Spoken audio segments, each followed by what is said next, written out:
আমরা দেখতে পাই সমুদ্র ভরা পানি মজুদ আছে, লক্ষ্য করে, সমুদ্র ভরা পানি মজুদ আছে, নদী খাল বিল ভরা পানি মজুদ আছে, কিন্তু এটাই তো যথেষ্ট নয়। রব হচ্ছেন তিনি যিনি এই বিশাল বিশাল পানির মজুদ থেকে বাতাসকে যিনি বলেন, যিনি প্রতিনিয়ত বাষ্পীয় আকারে পানিগুলিকে সমুদ্র থেকে উত্থিত করেন, পানিগুলিকে উত্থিত করেন মহাকাশে। আল্লাহ পাক বলেন, আল্লাহুল্লাযী আরসালার রিয়াহা ফাতুসিরু সাহাবা, বাষ্প হয়ে পানিগুলি আকাশে উত্থিত হয় এবং মহাকাশে যাওয়ার পর এই পানিগুলি, লবণাক্ত পানিগুলি আল্লাহর মেশিনে সেগুলি মিষ্টি হয়ে যায়। জোরে কোন সুবহানাল্লাহ। পানিগুলি মিষ্টি হয়ে গেল, ওই মিষ্টি পানি আল্লাহ রাব্বুল আলামিন নাজিল করে দিলেন। এবার বৃষ্টি কণা কণা হয়ে পড়লো, ফোঁটা ফোঁটা বৃষ্টি। আল্লাহ খুঁজে দেখলেন বৃষ্টির ফোঁটাগুলি পৃথিবীর প্রতিটি কণা তালাশ করে তৃষ্ণার্ত কণাগুলিকে আল্লাহ পাক ভিজায় দিলেন। সেই জন্য তার নাম হলো রব। তিনি হচ্ছেন রব, প্রয়োজন মিটান। পানি সবচেয়ে প্রয়োজন বেশি, সেই পানি আল্লাহ পাক এভাবে সরবরাহ করলেন। জমিনের চারিদিকে নদী নালা রেখেছেন, জমিনকে আর্দ্র করেছেন, জমিনের ভিতরের পানি মিষ্টি করেছেন। টিউবওয়েল মারলে পরে, পাম্প করলে পরে ভিতর থেকে মিঠা পানি আল্লাহ পাক বের করে দেন। সুবহানাল্লাহ। এই মিষ্টি পানির ব্যবস্থা করেছেন। এরপরে তিনি ওই আল্লাহ পাক মিষ্টি পানির ব্যবস্থা করে বৃষ্টির মাধ্যমে পৃথিবীতে ফসল উৎপাদনের ব্যবস্থা করে দিলেন। সেজন্য আল্লাহ পাক কোরআনে কারীমের মধ্যে বলেছেন, ওয়াজআলনা মিনাল মাই কুল্লা শাইইন হায়্য, পানি দ্বারাই আমি সব বস্তুকে সজীব রাখি। বৈশিষ্ট্যের দিক থেকে পানির রয়েছে অনেক গুণ, আশ্চর্য গুণ। পৃথিবীর ৭৫% হচ্ছে পানি।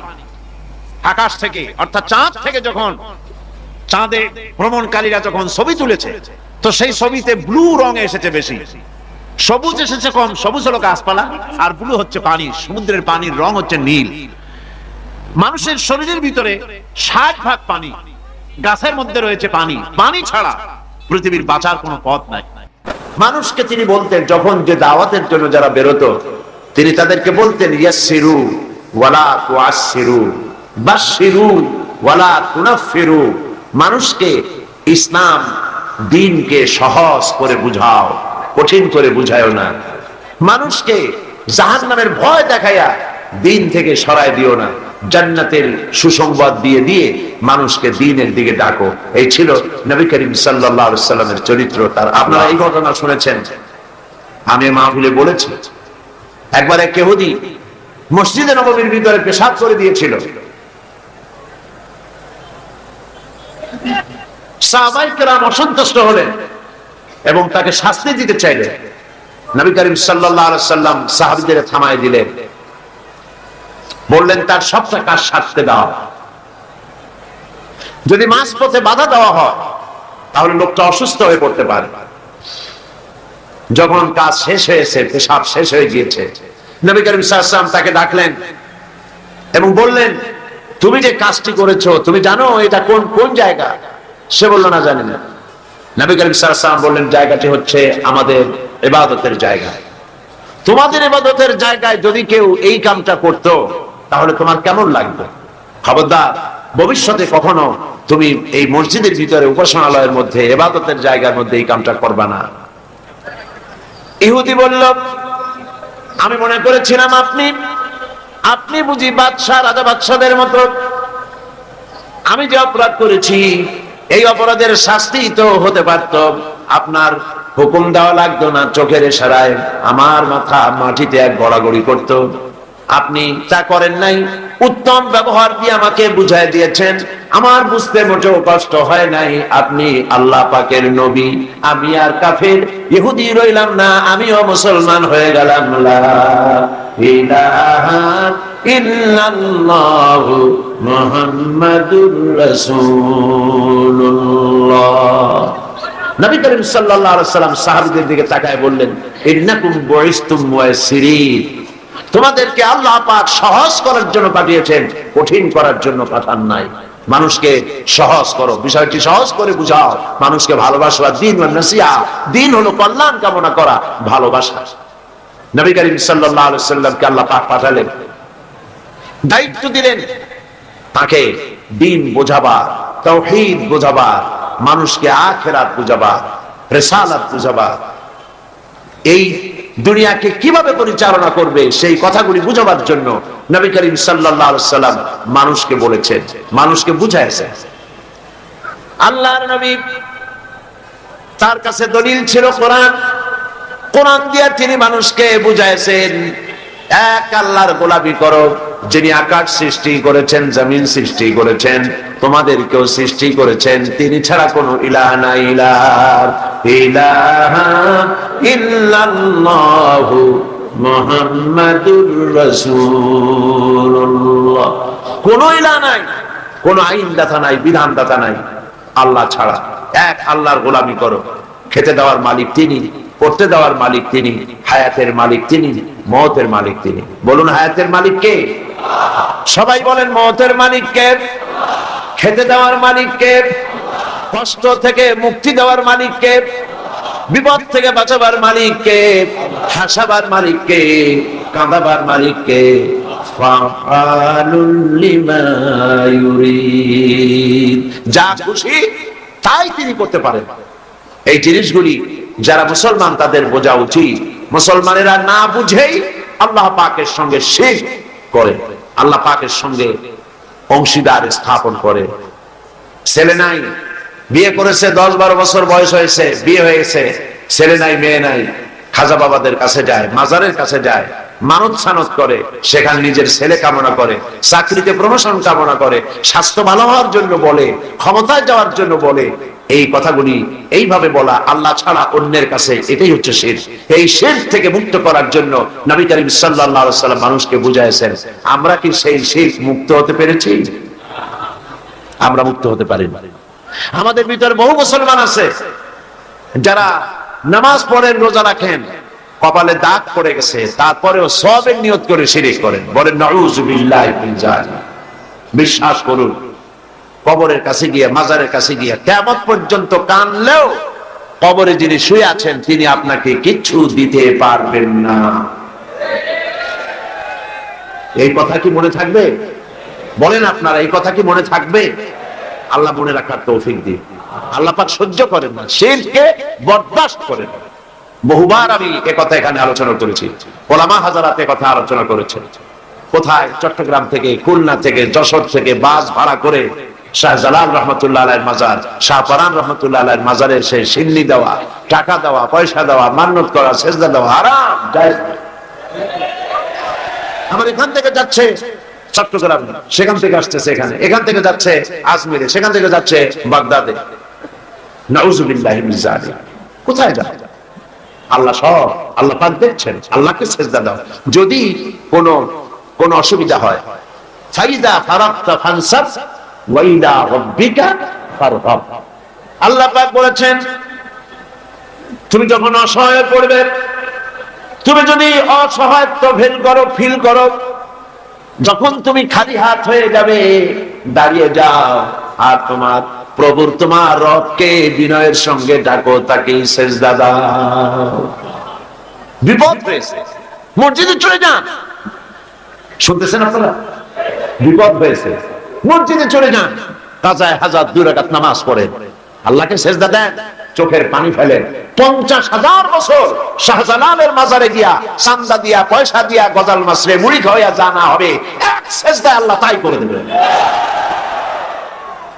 শাহজালাল রহমতুল্লাহ আল্লাহর ওলি, আল্লাহর মাহবুব বান্দা, তিনি মাখলুক আর আল্লাহ হচ্ছেন খালিক। আল্লাহ কি? খালিক।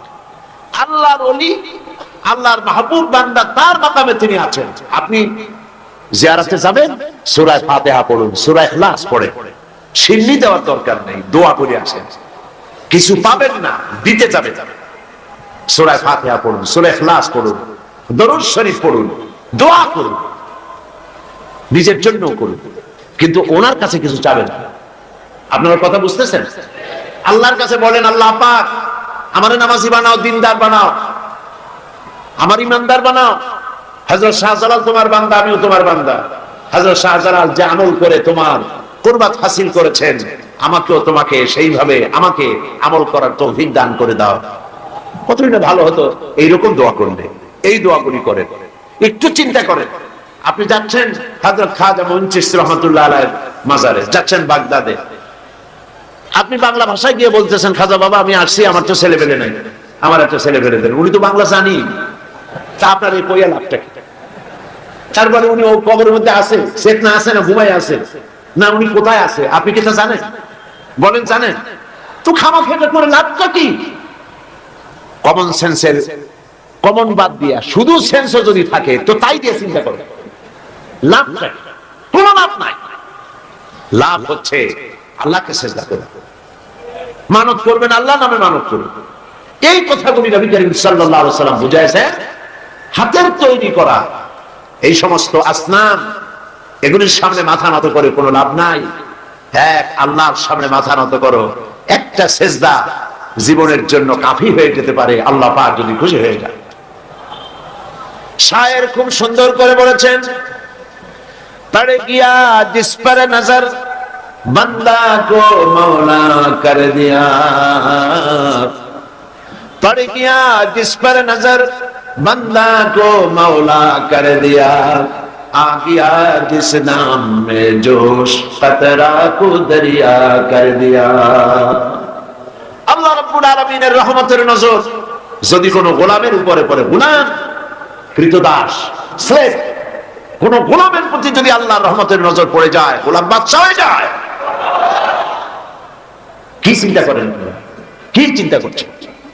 গোলামের প্রতি দৃষ্টি পড়লে গোলাম বাদশা হয়। এক ফোঁটা পানির উপরে রহমতের নজর পড়লে পানি ফোঁটা প্রশান্ত মহাসাগর হয়ে যায়। ওয়ারিদওয়ানুম মিনাল্লাহি আকবার, ওয়ারিদওয়ান আল্লাহ পাকের সন্তুষ্টি, এ কথা বোঝানো হয়। ওয়ারিদওয়ানুন সামান্যতম আল্লাহ পাকের সামান্যতম সন্তুষ্টি আকবার, আকাশ এবং জমিনের চাইতে অনেক অনেক অনেক বেশি। আল্লাহ পাককে খুশি করি, আর আল্লাহ পাক খুশি হবেন শিরক থেকে বাঁচতে পড়ে। কলিজার মধ্যে এই কথা পাথরের মতো শক্ত করে জমায়ে নেন। কোন পীর সাহেব জীবিত অথবা মৃত কেউ আমার ভাগ্য পরিবর্তন করতে পারবে না। আমার ভালো আমার মন্দ সবটা করতে পারবেন কে? এক আঙ্গুল আকাশের দিকে উঁচু করে বলেন, কে করতে পারবেন? জোরে বলেন, কে পারবেন? আরো জোরে বলেন, কে করতে পারবেন? আল্লাহ আল্লাহ আল্লাহ।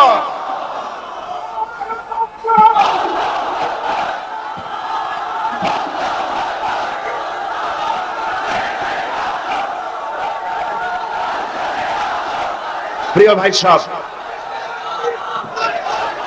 বাস্তব আমরা বহুত করেছি, আপনারা বহুত শুনেছেন, কিন্তু কিসমত ভালো হবে না যতক্ষণ পর্যন্ত এই শেষ থেকে আমরা বাঁচতে না পারবো। নবী, আল্লাহর নবীরা, পয়গম্বরেরা, আম্বিয়া আলাইহিস সালামের সর্বপ্রথম দাওয়াত এটাই ছিল, আল্লাহর সাথে কাউকে শরীক স্থাপন করা যাবে না। সমস্ত ক্ষমতার মালিক আল্লাহ সুবহানাহু ওয়া তাআলা, যা প্রয়োজন আল্লাহকে বলে। আল্লাহর কাছে যেতে চান? আমি জবাব চাচ্ছি, আল্লাহর কাছে যেতে চান? সবাই চান? আল্লাহ পাক বলছেন, আমার কাছে যদি আসতে চাও ওয়াসজুদ ওয়াক্তারি, সুবহানাল্লাহ, ওয়াসজুদ ওয়াক্তারি, সিজদা দাও আর আমার কাছে এসে যাও। সুবহানাল্লাহ, সিজদা দিলেই কাছে আসবে, সিজদা ছাড়া কাছে আসা যাবে না। যত সিজদা দিবে ততই কাছে চলে আসবে। এই জন্য নবীজির কাছে প্রশ্ন করা হয়েছে, বান্দা আল্লাহর নিকটবর্তী হয় কখন? নবীজি বলেছেন, বান্দা যখন সিজদা দেয়, বান্দা একদম আল্লাহ রাব্বুল আলামিনের কাছে চলে যায়। সিজদা যখন দিবে চিন্তা করবেন, আল্লাহ পাকের কদম মোবারকের উপরে আমার মাথা রেখে দিলাম। কলিজা ঠান্ডা হয়ে যাবে এরকম একটা সিজদায়, কলিজা ঠান্ডা হয়ে যাবে একটা সিজদায়, মাথা উঠে ইচ্ছা করবে না। যদি এই খেয়াল করতে পারেন যে আমার মাথা, আমি আমার আল্লাহ, আমার রব, আকাশ এবং জমিনের মালিক আল্লাহ পাকের পায়ের উপরে আমার মাথাকে ছেড়ে দিলাম। এটি হচ্ছে সিজদার ধরন। শিরক থেকে বাঁচতে হবে, এটাই নবীদের দাওয়াত ছিল। আল্লাহ পাক বলছেন সোজা রাস্তা বলে দেওয়ার, ও আলাল্লাহি কাসদুস সাবিল, সোজা রাস্তা বলে দেওয়ার দায়িত্ব আমার। এ হলো সেই সোজা রাস্তা, যেই রাস্তায় আল্লাহরে পাওয়া যাবে। নবীজি মক্কা নগরীতে 13টি বছর নবুয়ত পাওয়ার পর 13টি বছর ধরে এই দাওয়াতগুলি দিয়েছিলেন। তাই আমি স্বার্থবাদীরা সহ্য করতে পারে নাই বলি নবীকে মারধর করেছিল। নবীজি তিনি বলেন নাই এই মক্কার আমি ক্ষমতাধর হব, আমি মক্কার মালিক হব, সোনা চাই, দানা চাই, টাকা চাই, পয়সা চাই, বলেন নাই। তিনি শুধু এই কথাগুলি বলেছেন, এক আল্লাহর গোলামি করো। এই কথাই তারা বরদাস্ত করতে পারে নাই বলে আবু জাহাল, আবু লাহাব, কাফের বেঈমান গুলি আবু তালিবের কাছে গিয়ে যখন প্রস্তাব করেছিল মুহাম্মদ সাল্লাল্লাহু আলাইহি সাল্লামকে বলেন লা ইলাহা ইল্লাল্লাহ দাওয়াত যেন না দেন, এর বিনিময়ে টাকা পয়সা সোনা দানা যা চায় সব দেব। হুজুরের কাছে প্রস্তাব এলো, নবী করিম সাল্লাল্লাহু আলাইহি সাল্লাম বলেন চাচাজি ওরা যেটা দিতে পারি সেটা তো স্বাভাবিক, যেটা দিতে পারবে না তাও যদি দিতে পারে, যেমন আকাশের সূর্যটা ধরে এনে ওরা যদি আমার ডান হাতে তুলে দেয়, আকাশের পূর্ণিমার চাঁদ ধরে এনে যদি আমার বাম হাতে তুলে দেয়, এর বিনিময়ে এক মুহূর্তের জন্য তাওহীদের দাওয়াত বন্ধ করে দেব না। আমি আসছি তো এই কাজ করার জন্য, তাওহীদ প্রতিষ্ঠার জন্য। মানুষের চিন্তা চেতনা সব ঘুরাইয়া আল্লাহর দিকে। কার দিকে? আগুনের দিকে নয়, মূর্তির দিকে নয়, কোন মানুষ কোন ব্যক্তির দিকে নয়, চেহারা ঘুরাইয়া ডাইরেক্ট আল্লাহর দিকে করার জন্যই আল্লাহ পাক নবীদেরকে প্রেরণ করেছিলেন। এগুলোই ছিল নবীদের দাওয়াত। 13 বছর এই কাজ তিনি করলেন।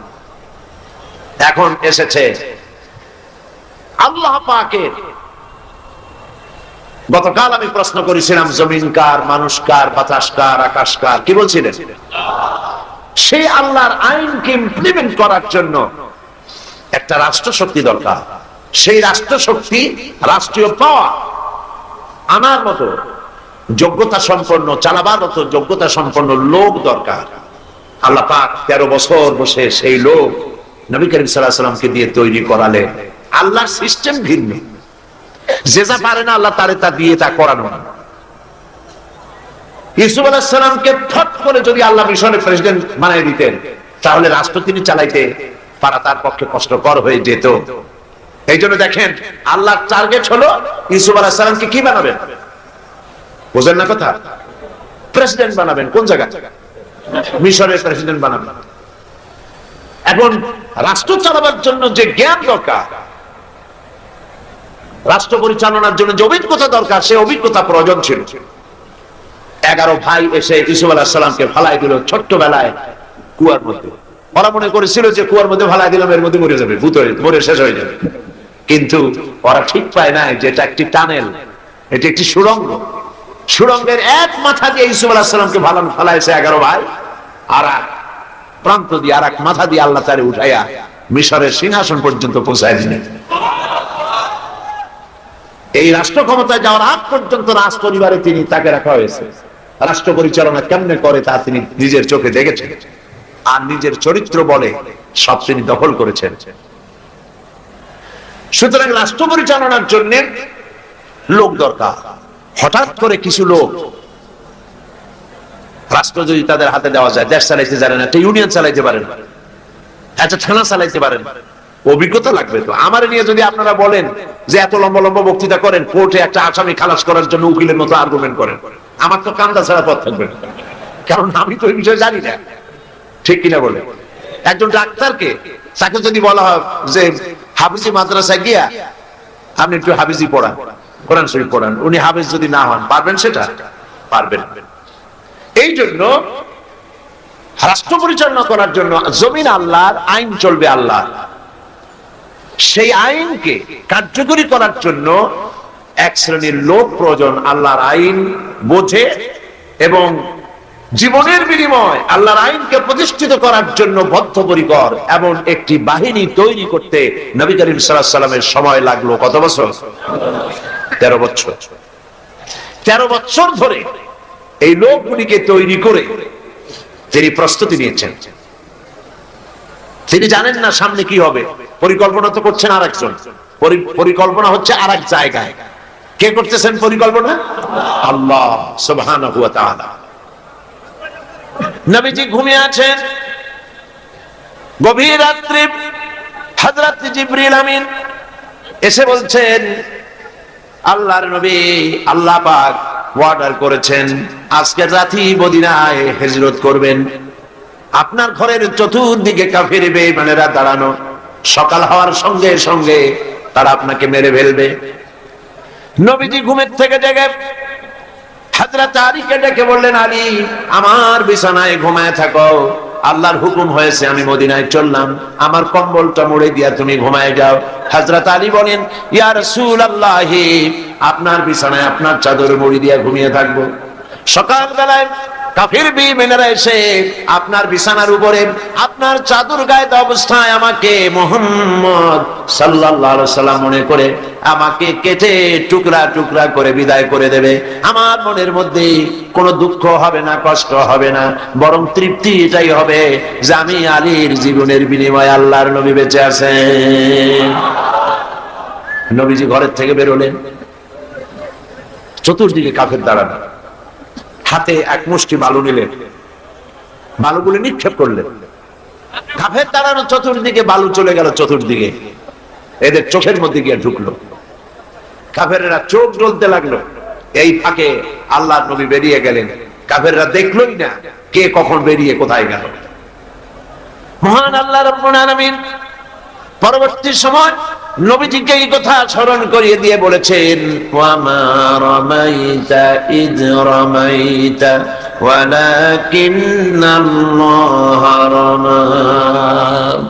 আপনি নিক্ষেপ করেন নাই, যখন আপনি নিক্ষেপ করেছিলেন আপনি শুধু বালুগুলো ছেড়ে দিয়েছিলেন, আর ওই বালুগুলো ঘরের চতুর্দিকে কাফেরদের চোখে পৌঁছাবার দায়িত্ব নিয়েছিল আল্লাহর কুদরত। নবীজি বেরিয়ে আসলেন, কাবা শরীফের দিকে বারবার তাকাচ্ছিলেন, আর চোখ থেকে পানি দর দর করে পড়তেছিল। বুখারী শরীফের হাদিসে এসেছে, নবীজি কাঁদতেছিলেন আর বলতেছিলেন, হে কাবা, বড় আশা ছিল তোমার খেদমত করব, তোমার পাশে থাকব, কিন্তু তোমার নিষ্ঠুর সন্তানেরা তোমার পাশে আমারে থাকতে দিল না। নবীজি হযরত আবু বকর রাদিয়াল্লাহু তাআলা আনহুর বাড়ি গিয়ে যখন দরজায় নক করেছেন, আবু বকর বলে দরজা খুলে গেল, লাব্বাইক ওয়া সাদাইকা বলে। হুজুর প্রশ্ন করলেন, আবু বকর, এত রাত্রে একটা ডাকেই ঘুম ভেঙে গেল তোমার, তুমি কি ঘুমাও নাই? হযরত আবু বকর বলেন, ইয়া রাসূলুল্লাহ, আপনি আমাকে যখন বলেছিলেন রাতের বেলায় হিজরতের সময় আমাকে সাথে নিয়ে হিজরত করবেন, আমি মনে মনে ভেবেছি কত রাত্রে কখন নবীজি আসবেন, দরজার সামনে দাঁড়ায়া আমারে যদি ডাকাডাকি করেন আর আমি যদি ঘুমায় থাকি নবীর সঙ্গে বেয়াদবি হয়ে যাবে। আমি এই কথা মনে করে বিছানার উপরে আরাম করে না ঘুমায়া আপনার গলার আওয়াজ শোনার জন্য এই দরজার সঙ্গে পিঠ লাগাইয়া দাঁড়াইয়া দাঁড়াইয়া ঘুমাচ্ছিলাম। হযরতে আবু বকর রাদিয়াল্লাহু তাআলা আনহুকে সঙ্গে করে নিয়ে নবীজি মিসফালার ভিতর দিয়া মদিনার রাস্তা ছেড়ে উল্টা দিকে গেলেন।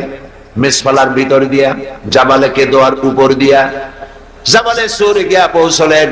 ফজরের রক্ত হয়ে গেল, ভেতরে নিয়ে আশ্রয় নিলেন গুহার মধ্যে। কাফেররা সকালবেলা এলো, একজন বলে ভিতরে আছে আর একজন বলে নাই। হযরত আবু বকর বলছেন, ইয়া রাসূলুল্লাহ, ধরা পড়ে গেছি, বাঁচার আর উপায় নাই। আল্লাহর নবী তখন কি বলেছিলেন কোরআন শরীফে আল্লাহ পাক তা শোনায় দিয়েছেন।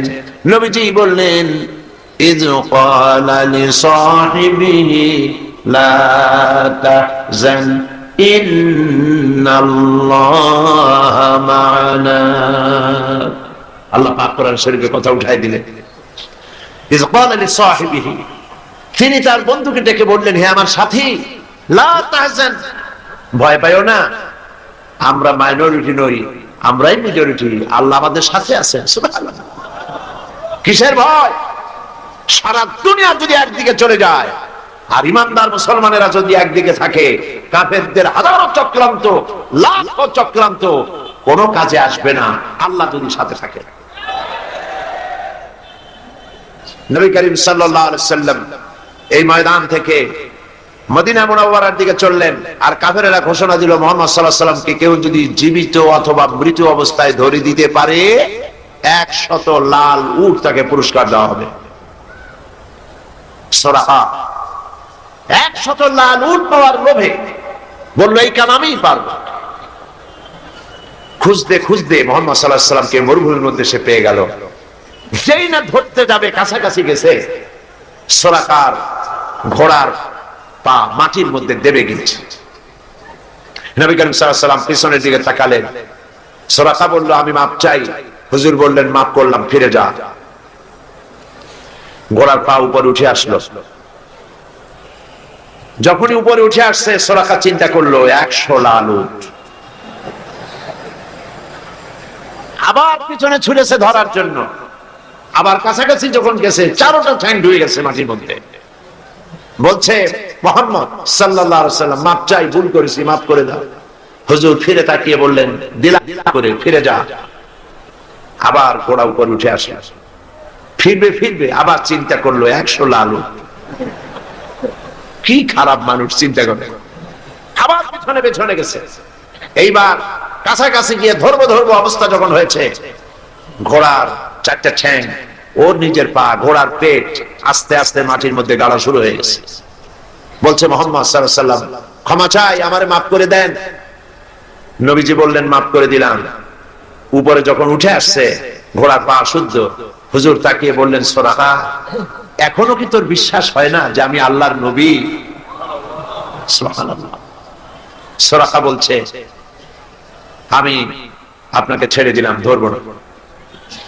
তবে এই যে ধরলাম না সেজন্য কিছু দেবেন না? কি চিন্তা করে। আর নবী কত বড় রহমতের নবী, সুবহানাল্লাহ। নবীজি রাগ করলেন না। এরকমের ক্ষমতা যদি আমাদের থাকতো হাতে, আমরা কইতাম তোর 14 গোষ্ঠী মাটির নিচে যাক। রহমতের নবী রাগ করলেন না। সে কয় যে কিছু দেবেন না, ধরলাম না যে সেজন্য কিছু দেবেন না। রাসূল সাল্লাল্লাহু আলাইহি সাল্লাম রাগ করলেন না, বললেন হ্যাঁ দেব। কি দেবে? তিনি বললেন পারস্য সম্রাটের মুকুট দেব। সুরাকা মনে মনে খুব অসন্তুষ্ট হলো, মুখ দিয়ে কিছু কইল না, মনে মনে অসন্তুষ্ট হইল। রাতের বেলায় লোক নাই, জন নাই, একজন মানুষ নিয়ে আপনি আত্মগোপন করে মদিনায় যাচ্ছেন, পারস্য সম্রাটের মাথার মুকুট আমারে দেবেন, কিছু দেবেন না তাই কয়। এটা কি স্বাভাবিক কথা? তখনকার যুগের সুপার পাওয়ার। এখন যদি এই মঞ্চে দাঁড়ায় কেউ বলে যে আপনি আমার এই কথা যদি শোনেন তাহলে হোয়াইট হাউসের চাবি আপনারে আমি দিয়ে দেবো, ওইখানে আপনি ঘুমাবেন কি, তাহলে ওই লোকটার মস্তিষ্ক সম্পর্কে আপনারা সকলে চিন্তা করবেন, বেচারাকে তাড়াতাড়ি হেমায়েতপুর পাবনায় পাঠায় দেওয়া দরকার, ঠিক কিনা? কেউ চিন্তা করেছে যেটা কেমন কথা, পারস্য সম্রাটের মাথার মুকুট আমার দেবে, একটা কথা হইল। তিনি চলে গেলেন, মুখ মলিন করে চলে গেলেন। নবী করিম সাল্লাল্লাহু আলাইহি সাল্লাম মদিনায় এলেন, ইসলামের রাষ্ট্র প্রতিষ্ঠা করলেন, ইন্তেকাল করলেন। আবু বকর রাদিয়াল্লাহু তাআলা ক্ষমতা এলেন, ইন্তেকাল করলেন। সুরাকা বুড়া হয়ে গেছে, চুল দাড়ি পাকিয়া সব সাদা হয়ে গেছে। এবার ক্ষমতায় হযরতে আমিরুল মুমিনিন খলিফাতুল মুসলিমিন ওমর ইবনুল খাত্তাব রাদিয়াল্লাহু তাআলা। পারস্যের সঙ্গে যুদ্ধ হলো। এই যুদ্ধে পারস্য মুসলমানদের হাতে দখল হয়ে গেল। গনিমতের মাল এলো, সোনা দানা হীরা জহরাত অস্ত্রপাতি সব গনিমতের মাল এসে খলিফার সামনে হাজির। খলিফা বসে তাকিয়ে দেখছেন সম্পদের ভিতরে যত গনিমতের মাল এসেছে তার মধ্যে হীরা মণিমুক্তা খচিত পারস্য সম্রাটের মাথার মুকুট ওমরের পায়ের কাছে এসে হাজির। হযরত ওমর রাদিয়াল্লাহু তাআলা আনহু বললেন কে আছো? চলে যাও, সুরাকাকে ডেকে নিয়ে আসো। সুরাকাকে ডাকা হলো। হযরত আমিরুল মুমিনিন ওমর রাদিয়াল্লাহু তাআলা আনহু সুরাকাকে ডাকতেই বললেন, সুরাকা বুড়া মানুষ, কোমর সোজা করে হাঁটতে পারে না, চুল পেকেছে, দাড়ি পেকেছে। বুড়া সুরাকা হযরত ওমরের সামনে যখন দাঁড়ায় গেছেন, ওমর রাদিয়াল্লাহু তাআলা আনহু পারস্য সম্রাটের মাথার মুকুটটা নিয়ে সুরাকার মাথার উপরে পরায় দিয়া বললেন, সুরাকা আল্লাহর নবীর ওয়াদা কোনোদিন মিথ্যা হয় না। নবী করিম সাল্লাল্লাহু আলাইহি ওয়াসাল্লাম মদিনায় প্রবেশ করছেন। আল্লাহ রাব্বুল আলামিন নবীজিকে বললেন, একটা দোয়া পড়ার জন্য বললেন। নবীজি দোয়াটা আল্লাহর পাকের কাছে থেকে শেখানো দোয়া পড়লেন। রব্বি আদখিলনি মুদখালা সিদকিন ওয়া আখরিজনি মুখরাজা সিদকিন ওয়াজআল লি মিন লাদুনকা সুলতানান নাসীরা। হায় আল্লাহ, সত্যের সাথে আমাকে প্রবেশ করাও, সত্যের সাথে আমাকে বের করো, আর তোমার পক্ষ থেকে সুলতানে নসীর আমাকে দান করো। দুনিয়ার সমস্ত মুফাসসিরিনে কেরাম একমত, সুলতানে নসীর এর অর্থ হলো রাষ্ট্র ক্ষমতা। সুবহানাল্লাহ বলুন। আল্লাহ তুমি আমারে রাষ্ট্র ক্ষমতা দান করো। আল্লাহ শিখাই দিলেন, কারণ রাষ্ট্র ক্ষমতা হাতে না পেলে আল্লাহর আইনকে কার্যকরী করা যায় না, ঠিক কিনা? রাজ্য চলে রাজার চালে, রাজা যেমন হয় রাজ্য তেমন চলে। নিচের পানি উপরে যায় না, উপরের পানি নিচে আসে। কাজে রাষ্ট্রে যদি ইসলাম থাকে, রাষ্ট্রীয় ক্ষমতায় যারা থাকেন ওনারা যদি ইসলাম ভালোবাসে, তাহলে এই ইসলাম সর্বত্র ছড়িয়ে পড়ে। আর যদি রাষ্ট্র ক্ষমতায় যারা থাকে তারা যদি ইসলাম বরদাস্ত করতে না পারে, তাহলে ইসলাম সেই দেশে। নবী করিম সাল্লাল্লাহু আলাইহি ওয়াসাল্লাম রাষ্ট্রীয় ক্ষমতা হাতে নিলেন। কোরআনের আইন চালু হয়ে গেল, চুরি বন্ধ হলো, ডাকাতি বন্ধ হলো, জিনা বন্ধ হয়ে গেল। আল্লাহর নবী বললেন, খায়রুল কুরুনি কারনি, সর্বশ্রেষ্ঠ যুগ আমার যুগ, সোনার যুগ। মানুষের খাওয়ার অভাব নাই, পড়ার অভাব নাই। প্রেসিডেন্ট 12.5 লক্ষ বর্গ মাইল এলাকা তো নবীজি নিজেই রাষ্ট্র রেখে গেছেন। আজকে ওমর রাদিয়াল্লাহু তাআলা আনহু রাষ্ট্রপ্রধান। সুবহানাল্লাহ কবেন না? উট চড়াইতো, মেষ চড়াইতেন যিনি, আজকে তিনি রাষ্ট্রপ্রধান। অর্ধেকটা পৃথিবীর প্রেসিডেন্ট। একটার পর একটা রাজ্য জয় হচ্ছে। রোম সম্রাট তার বর্ষিয়ান গোয়েন্দা বিভাগের প্রধান তাকে পাঠায় দিল, দেখো তো অবস্থা তো কাহিল মনে হয়, ক্রমেই যেভাবে রাষ্ট্র দখল হচ্ছে ইসলামের হাতে, কবে না জানি আমার রোমও চলে যায়, কবে না জানি আশেপাশের দেশগুলিও চলে যায়। দেখে আসো ওমরের সিংহাসনটা কেমন, সেনাবাহিনী কেমন, তার স্বাস্থ্য কেমন, লোকটা কেমন। দেখো, গোয়েন্দা বিভাগের প্রধান গেলেন কারে দেখতে? ওমর রাদিয়াল্লাহু তাআলা। মদিনায় অনেকদিন হাঁটে আসছে না কিসে আসছে আল্লাহই জানে। তখনকার যে পদ্ধতি ছিল ওইভাবে আসছে। আয়েশা মদিনায় ঢুকে জিজ্ঞেস করছে, আইনা মালিকুকুম, তোমাদের রাষ্ট্রপ্রধান, তোমাদের রাজা কই? সাহাবায়ে কেরাম জবাব দিলেন, আমাদের জন্য কোনো রাজা হয় না, বাল্লানা আমির, আমাদের জন্য একজন আমির হন। সে আমির হচ্ছেন ওমরে ফারুক রাদিয়াল্লাহু তাআলা আনহু। গোয়েন্দা বিভাগের প্রধান বললেন, আমি তার সঙ্গে দেখা করতে চাই, তার সিংহাসন কই? ওনারা বললেন, ওনার কোনো সিংহাসন নাই, আমাদের সাথে মসজিদে এক জায়গায় বসে, আলাদা কোনো চেয়ারও নাই, বালিশও নাই, খাতাও নাই, এই এমনি আমাদের মাঝেই বসে। কোথায় তিনি? তারা জবাব দিলেন, কোথায় তা ঠিক করে বলতে পারবো না, তবে শুনেছি ওনার উট হারায় গেছে, উট তালাশ করতে গেছে। গোয়েন্দা বিভাগের প্রধান তো আকাশতে পড়ার কায়দা, কয় উট হারায় গেছে, তোমাদের তো চাকরি কারো থাকার কথা না, তোমরা তো উট হারায় গেছে আর উট তালাশ করতে গেছে। আমিরুল মুমিনিন, অর্ধেকটা পৃথিবী দখলকারী যিনি প্রেসিডেন্ট, সারা দুনিয়া কাঁপে, যার নাম শুনিয়া উট হারায় গেছে, তালাশ করতে গেছে, আশ্চর্য কথা। কয় কি? আচ্ছা কোন দিকে গেছে? বললো যেদিকে। গোয়েন্দা বিভাগের লোকটি হাঁটতে লাগলো, কোথায় দেখা হয় আল্লাহই জানে। কিছু দূর হেঁটে যাওয়ার পর দেখেন একটা গাছের তলায় একটি লম্বা লোক শোয়া, উট একটা বাধা, গাছের তলায় শোয়া, চাদর নাই, বালিশ নাই, হাত মাথার তলে দিয়ে শুয়ে আছেন। সূর্য ঢলে যাওয়ার কারণে গাছের ছায়া সরে গিয়েছে, সূর্যের তাপে মাথার ঘাম, শরীরের ঘাম দিয়ে বালু ভিজতেছে। একজন পরিচয় করিয়ে দিলেন, ইনি আমিরুল মুমিনিন। গোয়েন্দা বিভাগের প্রধান, তার জবান থেকে বেরিয়ে গেল, ওমর আমার দেশের প্রেসিডেন্ট দুর্ভেদ্য প্রাচীরের মধ্যে থাকেন, চতুর্দিকে দুর্ধর্ষ সেনাবাহিনী আধুনিক অস্ত্রপাতি নিয়ে চতুর্দিকে দাঁড়িয়ে থাকে, ভেতরে দুগ্ধ ফেননি বিছানার উপরে আরাম করে থাকেন, শুয়ে থাকেন রাজাধিরাজ রোমের সম্রাট, চতুর্দিকে পাহারা অস্ত্রপাতি, এত শান্তির বিছানা, তারপরও তার ঘুম হয় না, জানলার কোন ফাঁক দিয়া গুলি আসা কোন জায়গায় ফুটা বানায় দেয়।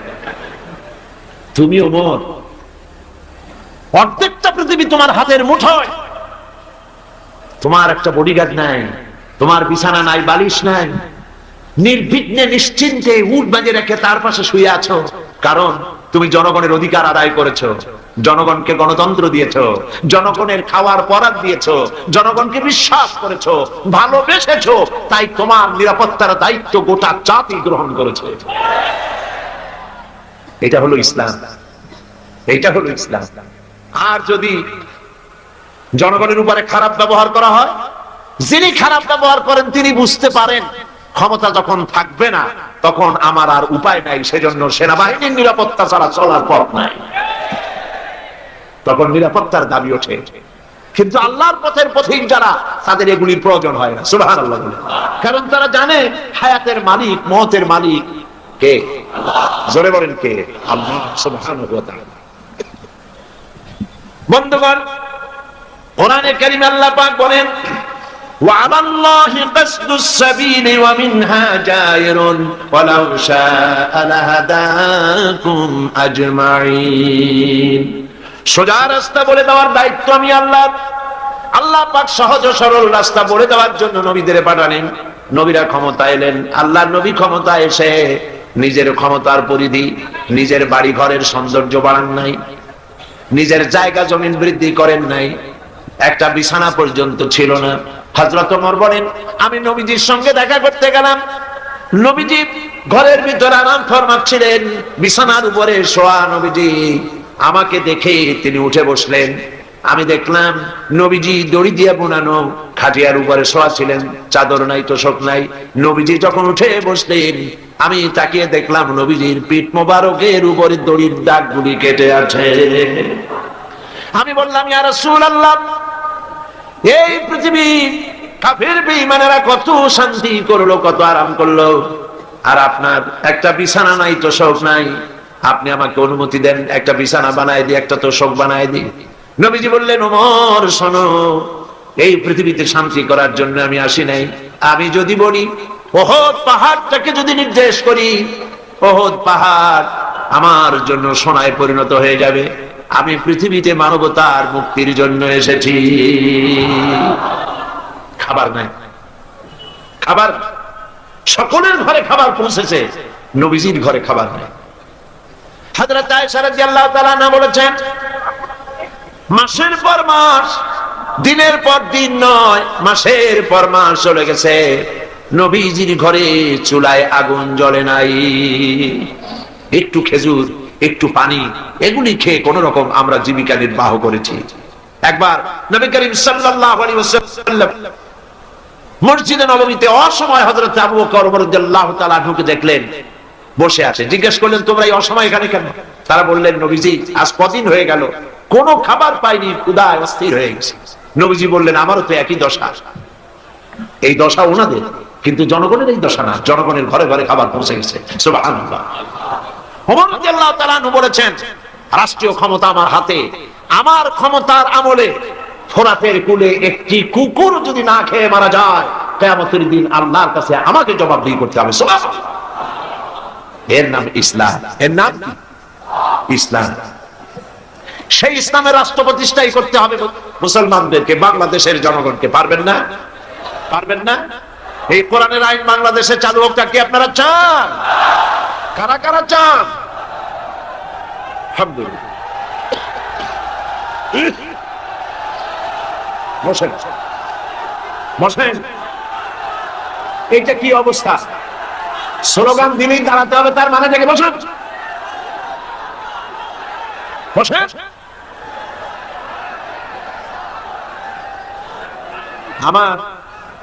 আমার মনে হয় যে আপনারা চান্স খোঁজেন। অনেক সময় বসে থেকে মাজা ব্যথা করে, তো স্লোগানের সুযোগ পাইলেই দাঁড়ায় যায়। এইটা অন্য কিছু। যাক আলহামদুলিল্লাহ, মাজা আল্লাহ ঠিক রাখুক।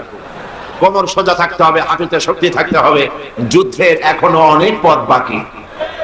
একটু জোরে সরে জিকির করেন সুবহানাল্লাহ, আলহামদুলিল্লাহ, লা ইলাহা ইল্লাল্লাহ। জোরে সুবহানাল্লাহ ওয়ালহামদুলিল্লাহ, লা ইলাহা ইল্লাল্লাহ, লা ইলাহা ইল্লাল্লাহ মুহাম্মাদুর রাসূলুল্লাহ। একটু কথা বলে নেই। নিতান্ত নিতান্ত লক্ষ্য করুন, নিতান্ত টয়লেটে যাওয়ার, পেশাব পায়খানার হাজত না হলে কেউ মানুষকে কষ্ট দিয়া বেরোতে চেষ্টা করবেন না। কারণ রাস্তাঘাট মাঠ সব ভর্তি, যেদিকে যাবেন সেদিকেই মানুষ, আপনি যাবার কোনো পথ পাবেন না। মানুষকে কষ্ট দেওয়া ছাড়া আপনার কোনো রাস্তা নেই। সমস্ত রাস্তা পথ ঘাট, সিলেটের মাদ্রাসা ময়দান, পার্শ্ববর্তী রাস্তাগুলি সব ভর্তি, আলহামদুলিল্লাহ বলে। সুতরাং মানুষকে কষ্ট না দেওয়াই, মুসলমানকে খামোখা কষ্ট দেবে না। নিতান্ত পেশা পায়খানার জরুরত হলে যেতে পারে। প্রিয় ভাই, নবী করিম সাল্লাল্লাহু আলাইহি ওয়াসাল্লাম তিনি বললেন, আমার ওই একই অবস্থা, চলো আমার সাথে। তিনজনে গিয়ে উপস্থিত হলেন হযরতে আবু আইয়ুব আনসারী রাদিয়াল্লাহু তাআলা আনহুর বাড়িতে। হযরতে আবু আইয়ুব আনসারী রাদিয়াল্লাহু তাআলা আনহু রাসূলকে, হযরত আবু বকর ওমর রাদিয়াল্লাহু তাআলা আনহুমাকে পেয়ে দারুণ ভাবে আনন্দিত হলেন। ঘরের মধ্যে প্রবেশ করে বললেন, বিবি, এমন তিনজন মেহমান পেয়েছি, আকাশের নিচে জমিনের উপরে এর থেকে সম্মানিত মেহমান আর নাই। তিনি একটি বকরি জবাই করলেন, রান্নার ব্যবস্থা করলেন, বাগানে চলে গেলেন, কিছু খোরমা নিয়ে এলেন। নবীজিকে বললেন, আল্লাহর নবী, এই খোরমা আপনি খান। হুজুর জিজ্ঞেস করলেন, খোরমাগুলির মধ্যে পাকা কাঁচা আদা পাকা আছে, কোনটা খাবো? হযরত আবু আইয়ুব বলছেন, ইয়া রাসূলুল্লাহ, তিন রকমের, তিন শ্রেণীর খোরমাই আপনি খাবেন, অনুরোধ করব, কারণ এগুলি আমার বাগানের খোরমা। যেই শ্রেণীর গায়ে আপনার হাত লাগবে, আল্লাহ পাক আমার বাগানে বরকত দিয়ে দিবে। রান্না বান্না হয়ে গেল, গোশত আর রুটি সামনে এলো। নবীজি খাওয়া শুরু করার আগে কয়েকটা রুটি আর কয়েক টুকরা গোশত একটা পোটলার মতো করে বানায়া হযরত আবু আইয়ুবের হাতে তুলে বললেন, আবু আইয়ুব, এই গোশত আর রুটি টুকরা নিয়ে যাও আমার মা ফাতেমার কাছে। গত ৩-৪ দিন হয়ে গেল, তার কিসমতে কিছু হয় নাই। নিজেরা না খেয়ে মানুষের দুয়ারে দুয়ারে খাবার পৌঁছে দিয়েছেন, মানুষ যেন কষ্ট না পায়। জনগণের খাবারের বন্দোবস্ত, পড়ার বন্দোবস্ত করেছেন। নবীজি গরিব মানুষের জন্য, মানুষের অর্থনৈতিক সমৃদ্ধির জন্য ব্যাংক তৈরি করলেন। ব্যাংকের নাম রাখলেন বাইতুল মাল। এই ব্যাংকের উদ্বোধন যেদিন করেন, বুখারী শরীফের হাদিসে এসেছে, আল্লাহর নবী উদ্বোধনী বক্তব্যে বললেন, মান তারাকা দায়নান আও দিয়ান ফালাইয়া।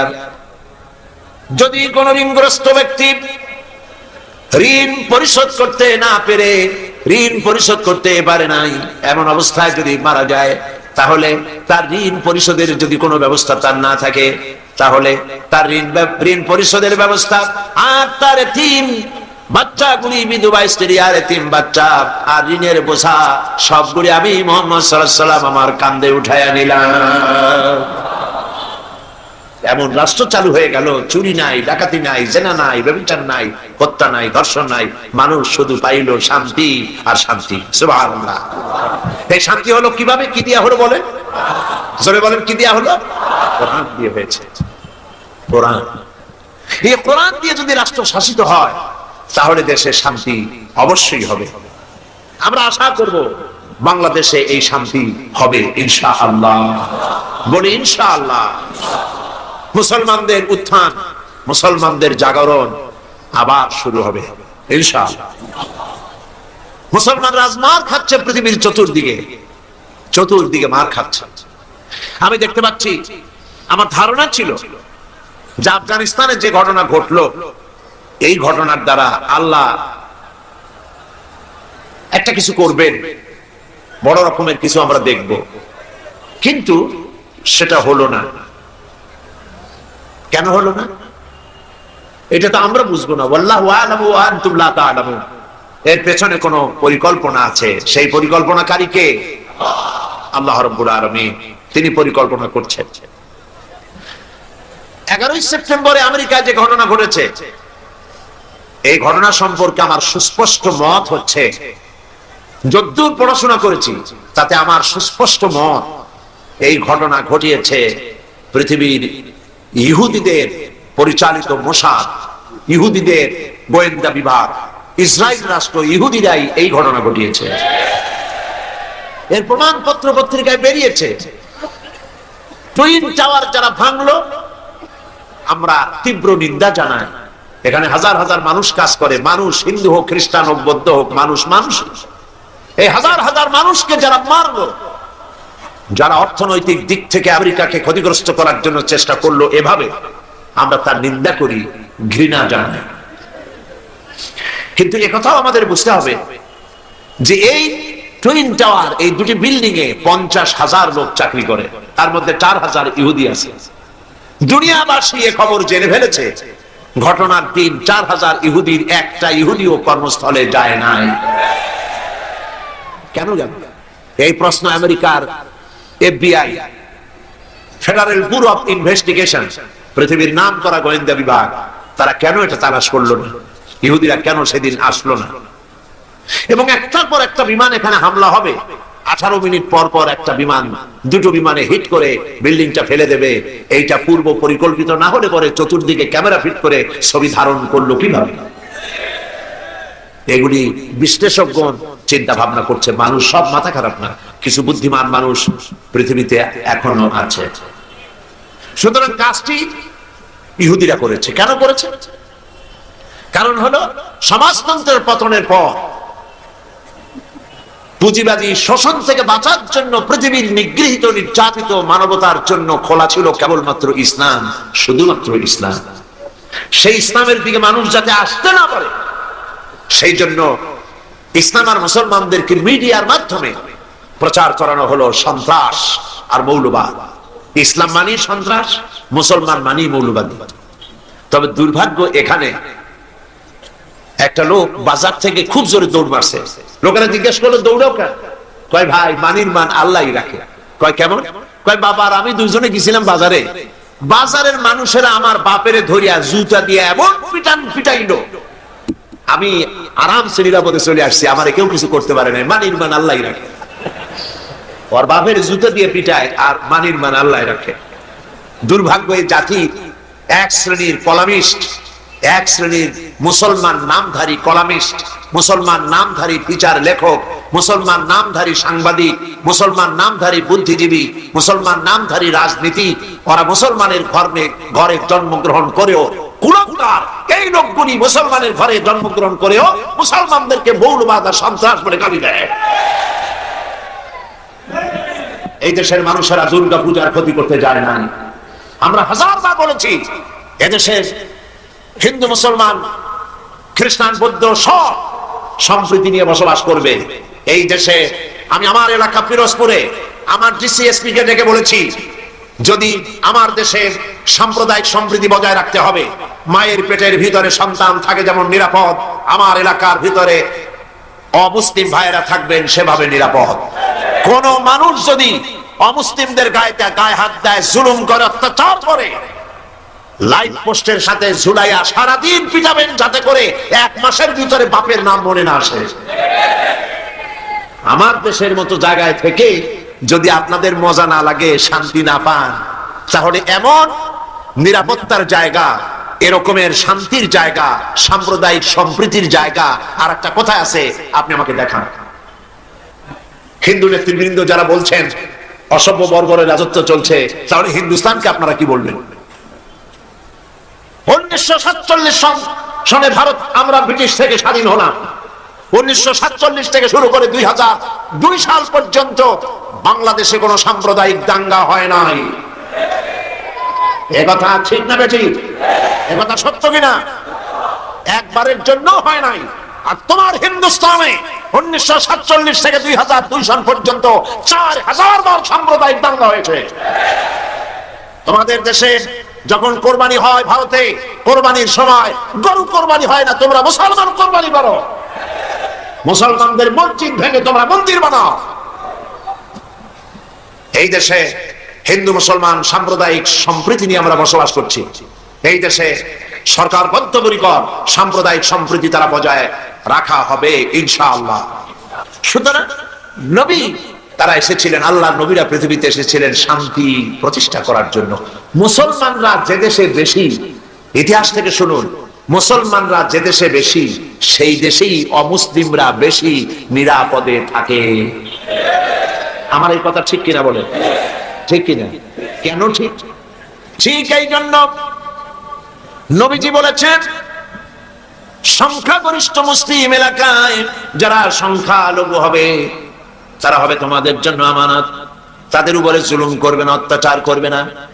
সংখ্যাগরিষ্ঠ মুসলমানেরা সংখ্যালঘু মুসলিমদের উপরে যদি কোনো নির্যাতন করে, জুলুম করে, কিয়ামতের দিন আমি নবী মুহাম্মদ রাসূলুল্লাহ সাল্লাল্লাহু আলাইহি ওয়াসাল্লাম মুসলমানদের বিরুদ্ধে অমুসলিমদের পক্ষ সমর্থন করে সংখ্যাগরিষ্ঠ মুসলমানদের বিরুদ্ধে আল্লাহর দরবারে মামলা দায়ের করব। এ হলো ইসলাম। সুবহানাল্লাহ, এর নাম ইসলাম। কই আমার দেশে ভারতে ওই কলকাতা সপ্তম সংসদে এই বক্তব্য আমি রেখেছিলাম। সেখানে আজান দেওয়া বন্ধ করেছিল মাইকে। শুনছেন আপনারা পত্রিকায়? আজান দেওয়া বন্ধ কেন? শব্দ দূষণ হয়, আজান দিলে শব্দ দূষণ হয়। কপাল পোড়া। আমি পার্লামেন্টে বলছি আজানে শব্দ দূষণ হয়, সেই জন্য মাইকে আজান দেওয়া হয় না। আমার দেশে তো 1 কোটি অমুসলিম আছে। এই 1 কোটি অমুসলিমরা যখন ঢোলে বাড়ি দেয় তখন তো আমরা বলি না যে আমাদের শব্দ দূষণ হয়, আমাদের আজানের ক্ষতি হয়, আমাদের নামাজের ক্ষতি হয়। আমরা কি বলি? আমার ঢাকায়, বরিশালে, ফিরোজপুরে দুর্গাপূজার সময় রাস্তা বন্ধ করে দিয়ে মাইক লাগায় গান বাজনা করা হয় 10 দিন। সিলেটে হয় না? হয় কি? আজানের সময় মাইক বাজায়, গান দেয়, বাজনা হয়। কোন মুসলমান গিয়ে বলছে না তোমরা বাজাইতে পারবে না? বলেন, বলেছে? এর থেকে শান্তির জায়গা কোথাও আছে? আমি স্পষ্ট করে বলতে চাই, পৃথিবীতে বাংলাদেশের মতো সাম্প্রদায়িক সম্প্রীতির দেশ আর নাই। অরাজকতা সৃষ্টি করার জন্য তারা এই সমস্ত নেতৃবৃন্দকে সামনে এনে আজে বাজে কথা বলে বাংলাদেশের সাম্প্রদায়িক সম্প্রীতি বিনষ্ট করে বিশ্বের দরবারে বাংলাদেশের মর্যাদা ক্ষুণ্ণ করতে চায়, কিন্তু এই চেষ্টা তাদের ব্যর্থ হতে বাধ্য। প্রিয় ভাইরা, আল্লাহ রাব্বুল আলামিন তার কোরআন এবং নবীর সুন্নাহ দিয়েছেন দ্বীন কায়েমের জন্য। সেই দ্বীন যাতে কায়েম না হতে পারে সেই জন্য মৌলবাদ বলা হয়। আমি কত পয়েন্ট ভুলি নাই। আফগানিস্তানের এই ঘটনা কেন ঘটলো সেই কথাই তো বলতেছিলাম। ওইখান থেকে ঢোলের বাড়ি পর্যন্ত আসছে, এখন আবার চলেন সেখানে। ওরা নির্বিচারে একটা দেশ শেষ করে দিল। আমি যতক্ষণ বুঝেছি ওদের আসল টার্গেট ওসামা বিন লাদেন নয়, ওদের আসল টার্গেট হচ্ছে ইসলাম, ইসলামী আন্দোলন এবং মধ্য এশিয়ার তেল সম্পদ আসল টার্গেট। কিন্তু আল্লাহ পাকের চাইতে শক্তিশালী পৃথিবীতে আকাশেও কেউ নাই, জমিনেও কেউ নাই। তুমি যত বুদ্ধি করবা, যতই শক্তি ক্ষমতা দেখাবা, আল্লাহ পাকের সামনে কিছুই কুলাবে না। ঘটনা অন্যরকম ঘটতেছে, অন্যরকম ঘটতেছে। কিরকম? আমেরিকা বিশাল দেশ। আমি আমেরিকার 22টা স্টেট সফর করেছি। বিশাল দেশ, কয়েকটা দেশ নিয়ে একটা মহাদেশ হয়, আর আস্তা আমেরিকা একটা মহাদেশ নিয়ে একটা দেশ। আমি আমাদের দেশটা কটুক দেখেন, ঢাকা থেকে যদি F-28 বিমানে করে যদি আপনি বাংলাদেশ থেকে রওনা করেন, দেশ ছাড়তে চান, আধা ঘন্টা কি 35 মিনিট সময় লাগবে। ডিসি ট্রেনে যদি ওঠেন তাহলে 20 মিনিটের মধ্যে বা আধা ঘন্টার কাছাকাছি সময় দেশ শেষ হয়ে যাবে। যদি আপনি ফাইটারে ওঠেন মাত্র 9 থেকে 11 মিনিটের মধ্যে বাংলাদেশ শেষ হয়ে যাবে। এই হলো আমার দেশ। আমেরিকা একটা দেশ। নিউ ইয়র্ক থেকে প্লেনে চড়েছি ক্যালিফোর্নিয়া যাওয়ার জন্য, 7 ঘন্টা সময় লেগেছে। একটা দেশ। একদিকে আটলান্টিক মহাসাগর, আর একদিকে প্রশান্ত মহাসাগর। কি বিশাল দেশ! এই দেশের মানুষগুলি সব বেকুব নয়, পাগল নয়। আফগান নিরীহ এই মুসলমানদের উপরে, দেশগুলির উপরে আক্রমণ এবং একটার পর একটা দেশের উপরে আক্রমণ করার পরিকল্পনা দেখে সেখানকার লোকেরা চিন্তা ভাবনা করছে, কেন মুসলমানদের উপরে আক্রমণ হচ্ছে, বিষয়টা কি, এরা কি মৌলবাদ, কি সন্ত্রাস, টেররিস্ট শুধু মুসলমান, শুধু ইসলাম, আর কিছু নাই পৃথিবীতে, কেন, কারণটা কি? তারা খোঁজ করা শুরু করেছে, ইসলাম জানার চেষ্টা করছে। আমাদের কাছে রিপোর্ট এসেছে, ইসলামী বইপত্র, কোরআন শরীফ আর ইসলামী বইপত্র আমেরিকায় বেধারসে বিক্রি হচ্ছে, আগের তুলনায় 50 গুণ বিক্রি বেশি হচ্ছে। এবং 11 সেপ্টেম্বরের ঘটনার পর থেকে নিয়ে এই পর্যন্ত আমেরিকান খ্রিস্টান মুসলমানদের ইসলাম গ্রহণ করার হার 4 গুণ বেড়ে গেছে। ঠেকাবে কি করে? আল্লাহর নূর ঠেকাবার উপায় নাই। আবু জাহেল তো চাইছিল মক্কা শরীফেই মুহাম্মদ সাল্লাল্লাহু আলাইহি ওয়াসাল্লামকে ঠেকায় দেবে, পারছে? আল্লামা ইকবাল বলেছেন, মাগরিব কি ওয়াদিও মে গूंजी अदा हमारी, मगरिब की वादियों में गूंजी अदा हमारी, हम था न था किसी से सैल रवा हमारा। প্রাচ্য এবং প্রতীচ্য, পাহাড় এবং পর্বতে, ইথার এবং বাতাসে রণিত, অনুরণিত, ধ্বনিত, প্রতিধ্বনিত হয়ে বিশ্বের চতুর্দিকে ছড়ায় পড়বে আমার আজানের আওয়াজ, কেউ ঠেকাতে পারবে না। ইসলাম বিশ্বের চতুর্দিকে ছড়িয়ে পড়বে, ঠেকাবার উপায় নাই। কয়জন মারবা? এখন পৃথিবীতে 140 কোটি মুসলমান, 140 কোটি মুসলমান, কতগুলি মারবা?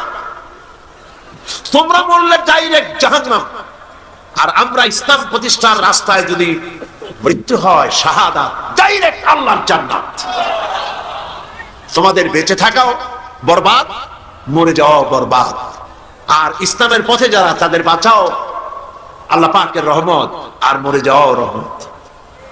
সেই জন্য ইসলামের পক্ষে আজ সারা বিশ্ব ইসলামের বিপক্ষে কাজ করছে, আর মুসলমানদেরকে এই সময় ইসলামের পক্ষে টিকে থাকতে হবে, ইসলামকে জানতে হবে, বুঝতে হবে, ইসলামের উপরে টিকে থাকতে হবে, তাহলেই আমাদের বিজয় অতি সন্নিকট। আমার তো মনে হয় আর বেশি দেরি লাগবে না, ইসলামের বিজয়ের একটা সময় এসে গেছে ইনশাআল্লাহ। মায়ের যখন প্রসব যন্ত্রণা শুরু হয়, তখন বোঝা যায় বাচ্চা হইতে আর সময় লাগবে না, ঠিক কিনা? ঠিক কিনা? আজ পৃথিবীর প্রসব যন্ত্রণা শুরু হয়েছে, তাম পৃথিবীর চতুর্দিকে মুসলমানদের উপরে জুলুম অত্যাচার শুরু হয়েছে। এই জুলুম অত্যাচারের মধ্য দিয়ে আগামীকাল যে সূর্য উদিত হবে, সেই সূর্য হবে ইসলামের জন্য, আল্লাহর দ্বীনের জন্য, মুসলমানদের জন্যই সেটা হবে। তাম পৃথিবীর বুকে আল্লাহর দেওয়া বিধান ও কোরআনের রায় কায়েম হওয়ার জন্য সময় আর বেশি দূরে নয়। এজন্য মুসলমানদেরকে ঐক্যবদ্ধ হয়ে নবীর পথ ধরতে হবে, নবীর রাস্তা ধরতে হবে। আল্লাহ পাক নবীকে যে উদ্দেশ্যে পাঠাইছেন, কোরআন যে উদ্দেশ্যে নাজিল করেছেন, সেই উদ্দেশ্য ধরে আমরা যদি জীবন চালাতে পারি, আল্লাহর রহমত আমরা লাভ করতে পারবো। আল্লাহ পাক আমাদেরকে, আল্লাহ পাক বলেছেন কোরআনে কারীমের মধ্যে, ওয়া কানা হাক্কান আলাইনা নাসরুল মুমিনিন। আল্লাহ রাব্বুল আলামিন বলেন, মুমিনদেরকে সাহায্য করা আমি আল্লাহর জন্য ওয়াজিব। সুবহানাল্লাহ বলেন, মুমিনদেরকে সাহায্য করা আমি আল্লাহর জন্য ওয়াজিব। মুসলমান বেশি হওয়া লাগবে, সৈন্য সংখ্যা বেশি হতে হবে, অস্ত্র বেশি হতে হবে। আল্লাহ পাক গুলি বলেন, অস্ত্র লাগবে, এটা ঠিক, অস্ত্র লাগবে। কিসের জন্য? দিন প্রতিষ্ঠার জন্য। কেউ যদি আমাদের মারে, তাহলে আমরা তো আর বসে বসে আঙ্গুল চুষতে পারবো না, কি বলেন, ঠিক কিনা? এই জন্য জিহাদে আল্লাহর মদদ পাওয়া যায়। মুসলমানের আল্লাহর দেওয়া বিধান কায়েমের জন্য যদি চেষ্টা চালায়, আল্লাহ পাক বলেছেন, ওয়ালা তাহিনু ওয়ালা তাহজানু ওয়া আনতুমুল আলাউনা ইন কুনতুম মুমিনিন। কোনো ভয় নাই, কোনো চিন্তা নাই, যদি মুমিন হও আমি আল্লাহ তোমাদেরকে জয়ী করব। সুবহানাল্লাহ। 10 জন সূরা আনফাল আল্লাহ পাক বলেছেন 10 জন ইমানদার সাবের মুত্তাকি যদি হও 100 এর উপরে বিজয় করবে। সুবহানাল্লাহ কবেন না? 100 যদি হও ইমানদার সাবের মুত্তাকি 1000 কাফেরের উপর বিজয় করবে। সুবহানাল্লাহ। আল্লাহ পাক আজও তার রহমত নিয়ে আসেন আমরা যদি মুমিন হই। বদরের মাঠে জিহাদের ময়দানে একজন সাহাবী বলছেন, ইয়া রাসূলুল্লাহ, জিহাদের ময়দানে সবাই নেমে গিয়েছে, আমি একজন যুবক মানুষ, মুসলমান, আমার কাছে কোনো অস্ত্র নাই, মেহেরবানি করে একটা অস্ত্র দেন, আমি জিহাদে শরীক হয়ে যাই। হুজুর বললেন, আমার কাছে অস্ত্র নাই। তিনি বললেন, ইসলামের এই প্রথম জিহাদে আমি কি করে নীরব দর্শকের ভূমিকা পালন করি, যা পারেন তাই দেন আপনার হাত দিয়া। নবীজি এদিক ওদিক তাকায়া একটা শুকনা খেজুরের ডাল পেলেন, শুকনা খেজুরের ডালটা ধরাই দিলেন সাহাবীর হাতে। সাহাবী বলেন, নবীজির হাতের দেওয়া শুকনা খেজুরের ডাল দিয়া জিহাদের ময়দানে ঝাঁপিয়ে পড়লাম। ধারালো তরবারি দিয়ে আঘাত করলে যেমন কাম হয়, নবীর দেওয়া শুকনা খেজুরের ডাল দিয়ে আঘাত করার সঙ্গে সঙ্গে কাফের দ্বিখণ্ডিত হয়ে পড়তে লাগলো। কবি বলছেন, ফিজাই বদরি পয়দা কুন ফেরেশতে তেরি নুসরত কো, ফিজাই বদরে পয়দা কুন ফেরেশতে তেরি নুসরত কো, উতর सकते गर्दू से कतर अंदर कतर अभी। বদরের মুসলমানের মতো ঈমান আজও যদি তোমাদের ভিতরে থাকে, আল্লাহ রাব্বুল আলামিন কাতারে কাতারে ফেরেশতা তোমাদের সাহায্যের জন্য নামায়া দিবে। ঈমানদার হও, মুসলমান হও, আল্লাহ পাক সাহায্য করবেন। আল্লাহ পাকের সাহায্য নিয়ে আমরা কি করতে চাই? দিন প্রতিষ্ঠা করতে চাই। আমরা মারামারি করতে চাই না, আমরা পাশ্চাত্যকে বুঝাতে চাই। খ্রিস্টান, মুশরিক, ইহুদি, দুনিয়ার তাবৎ ইসলাম বিরোধীদেরকে বুঝাতে চাই, ইসলাম সন্ত্রাসে বিশ্বাস করে না, ইসলাম যুদ্ধে বিশ্বাস করে না, ইসলাম শান্তিতে বিশ্বাস করে। নবীজি যত যুদ্ধ করেছেন সবগুলি আক্রান্ত হয়েছেন, ডিফেন্সিভ ওয়ার, সবগুলি আত্মরক্ষামূলক যুদ্ধ করেছেন, নিজে আগ বাড়াইয়া কারোর সাথে আক্রমণ করে নাই। সুতরাং আপনাদের যুদ্ধ যেমন আপনারা যুদ্ধ করেন দেশ দখল করে, সেই দেশে নিজের ক্ষমতা চালু করে ক্ষমতার ব্যাপ্তি পরিধি আরো বাড়াবার জন্য ইসলাম এভাবে লড়াই করে না। ইসলাম চায় পৃথিবীর মানুষ আল্লাহর মানুষের উপরে আল্লাহর আইন কায়েম করার জন্য তারা চেষ্টা চালায়। এই চেষ্টায় যদি কেউ সশস্ত্র বাধা দেয়, সেই বাধার মোকাবেলা ইসলাম করে জিহাদের নামে, মুসলমানেরা জিহাদের নামে সেটা করে। ঠিক আছে?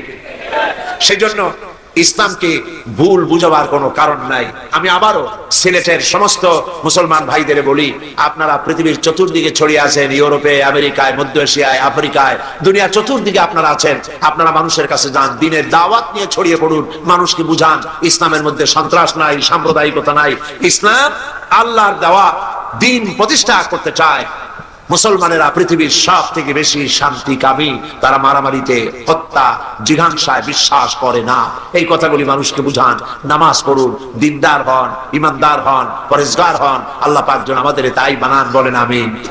প্রতি বছর আমি নামাজের কথা আপনাদের সামনে বলি, আজও না বলে পারি না, কারণ শুধুমাত্র ওয়াজ শুনলে হবে না। নামাজ হলো ফাউন্ডেশন। নামাজ কি? ফাউন্ডেশন। নামাজ লা দীন লিমান লা সালাত লাহু, যার কাছে নামাজ নাই তার কাছে দিন নাই, ঈমান নাই, চরিত্র নাই, কিছুই নাই। 5 ওয়াক্ত নামাজ জীবনে আর ছাড়বো না, ওয়াদা করতে পারবেন? প্রতি বছর করেন, আজও করেন, দুহাত উঁচু করে বলেন, ইয়া আল্লাহ, তোমার পবিত্র নামে ওয়াদা করি, কসম করি, যতদিন পর্যন্ত মালাকুল মউত আমার মাথার কাছে না আসতেছে, ততদিন পর্যন্ত ফরজ নামাজ, ফরজ রোজা ছেড়ে দেব না, ছেড়ে দেব না। ইয়া আল্লাহ, আমি আমার মৃত্যু পর্যন্ত এই ওয়াদা যেন পালন করতে পারি, এ তৌফিক তুমি আমারে দাও, আমিন। হাত নামান। প্রিয় ভাইরা, মুনাজাত করব আমি। মুনাজাতের আদব হলো বসা। যত মুসলমান যেখানে আছেন, এত বড় মুনাজাত জীবনে আরেকটা পাবো কোন নিশ্চয়তা নাই। কথা ঠিক কিনা? যাদের কিসমত খারাপ কেবল তারাই মুনাজাতে শরীক হইতে পারবে না, আর যাদের কপাল ভালো তারা তো পারবেই। রাস্তা বন্ধ করে দিন। যারা রাস্তায় দাঁড়াইছিলেন এতক্ষণ রাস্তায় বসে পড়েন, রাস্তায় গাছে ছাদে যিনি যেখানে আছেন সব বসে যাবেন। আল্লাহুম্মা আমিন।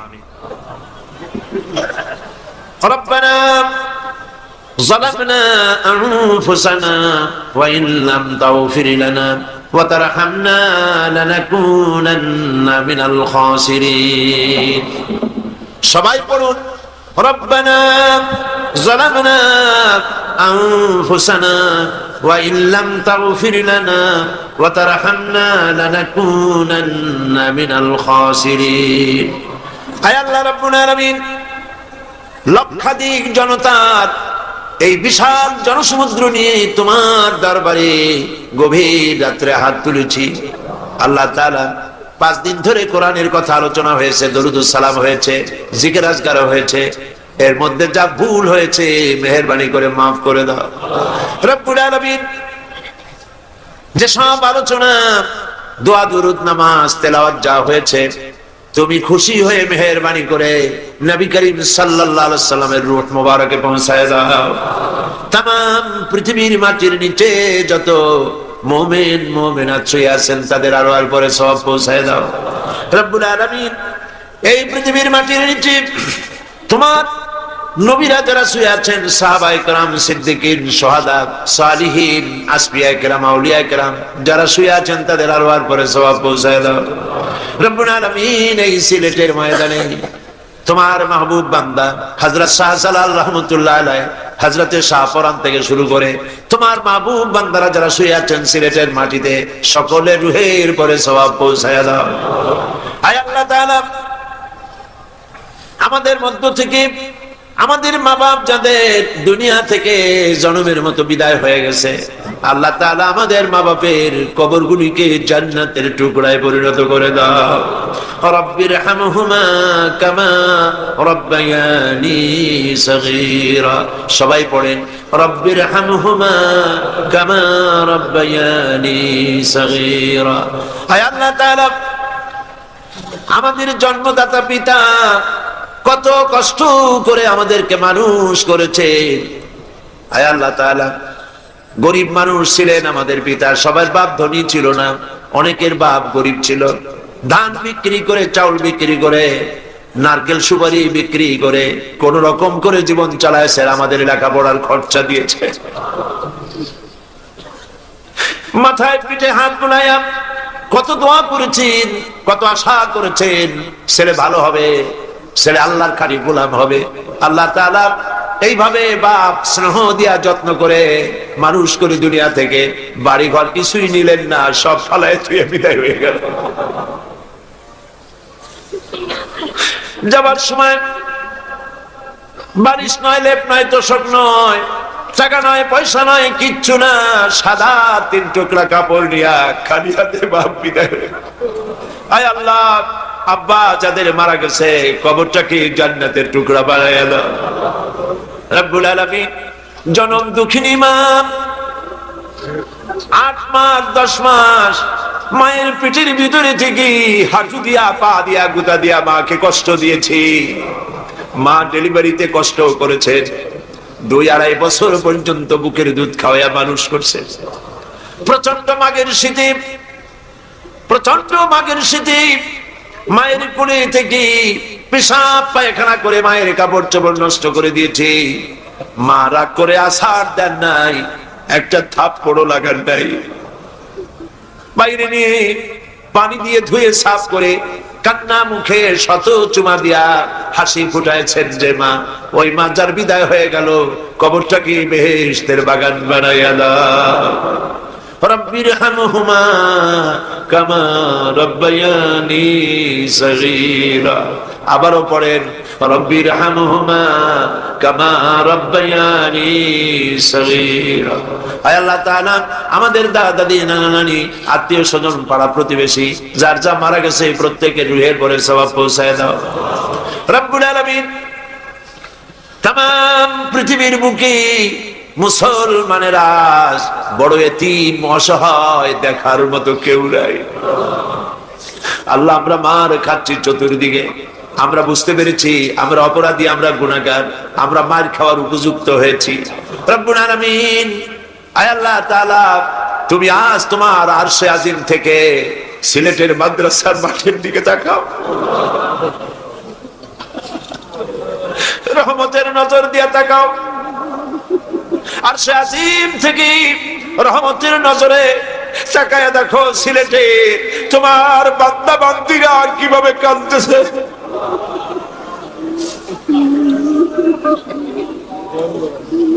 রব্বুল আলামিন, শয়তানের ওয়াসওয়াসায় পড়ে আমরা গুনাহ করেছি, আজকে বিনীতভাবে ক্ষমা চাই, মাফ করে দাও। তোমার নবী বলেছেন গুনাহ করে যে তওবা করে সে যেন কোনো গুনাহই করে নাই।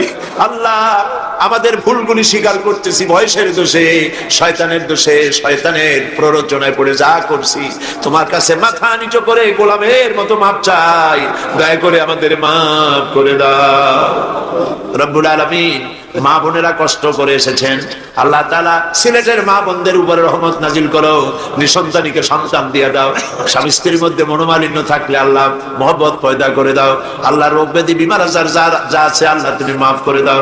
রব্বুল আলামিন, এই লাখো জনতা নিয়ে হাত উঠাইছি, আল্লাহ খালি হাতে ফেরত দিও না।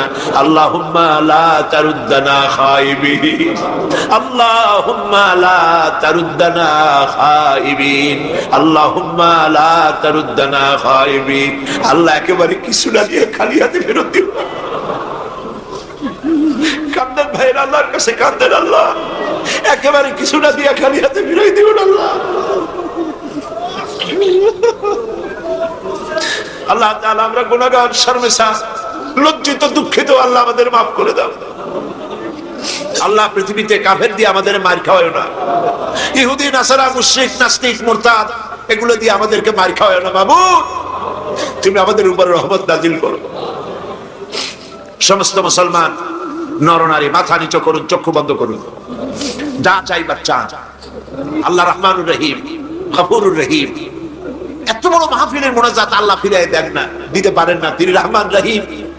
মাথা নিচু করে, চক্ষু বন্ধ করে, কাঁদে কাঁদে যার যা বলার দরকার বলে, দোয়া কবুল হবে ইনশাআল্লাহ।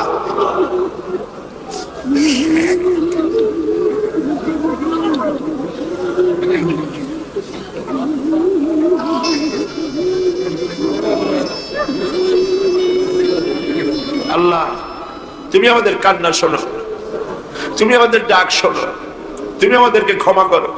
আমাদের বিবি বাল বাচ্চাদের যা বানাইছো সবগুলোকে দিনদার, ইমানদার, নামাজি বানাও, পরেশগার বানাও। আরেকটি দোয়া করি তোমার দরবারে, কিয়ামতের দিন যেদিন পায়ের নিচে হবে তামার মতো মাটি, মাথার উপরে প্রকাণ্ড সূর্যের কিরণ হবে, গুনাহগারের মাথার মগজ গলে গলে নাক কান দিয়ে বেয়ে পড়তে লাগবে, জিহ্বাটা কুকুরের মতো ঝুলে নাভিস্থল পর্যন্ত পড়ে যাবে, ময়দানে সাড়া পড়বে পানি পানি বলে।